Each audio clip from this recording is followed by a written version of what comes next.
তাহলে যারা ইয়াজিদকে বলে রাদিয়াল্লাহু আনহু ইয়াজিদ, তাহলে যারা বলে ইমাম হোসেনকে শাহাদাত করার পক্ষে ইয়াজিদের মত ছিল না, সেটা উবাইদুল্লাহ বিন জিয়াদের ব্যক্তিগত সিদ্ধান্ত, তারা মিথ্যাবাদী,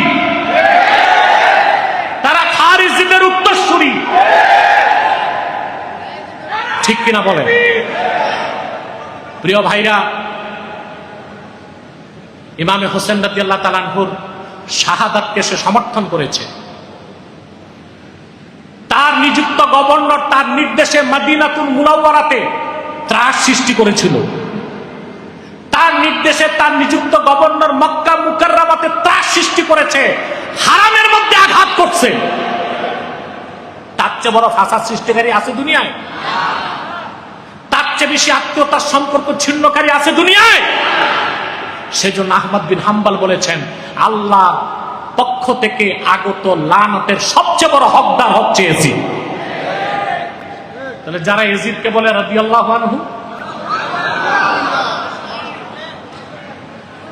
কাফের বলবে কি বলবে না ওটা ব্যক্তিগত মত।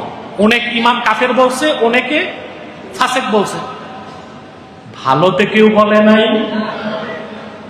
তো যারা ইয়াজিদের দালালি করে তারা আসলে খারিজিদের উত্তরসূরি। আবার যারা হযরত মুয়াবিয়াকে গালিগালাজ করে তারা রাফিজিদের উত্তরসূরি। খারিজি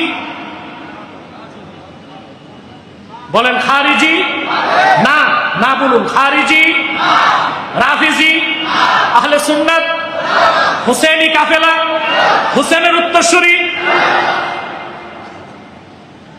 আরেকটা বক্তব্য দিয়ে আমি শেষ করে দিচ্ছি। রুহুল মাআনিতে আল্লামা মাহমুদ আলুসি হানাফি মাযহাবের শ্রেষ্ঠ মুফাসসিরদের একজন তিনি। আমরা যত তাফসীর পড়ি অধিকাংশ শাফিদের তাদের, কিন্তু মাহমুদ আলুসি ছিলেন হানাফি। 30 খণ্ডে কোরআনের তাফসীর লিখে হানাফিদেরকে ঋণ মুক্ত করে গেছেন মাহমুদ আলুসি।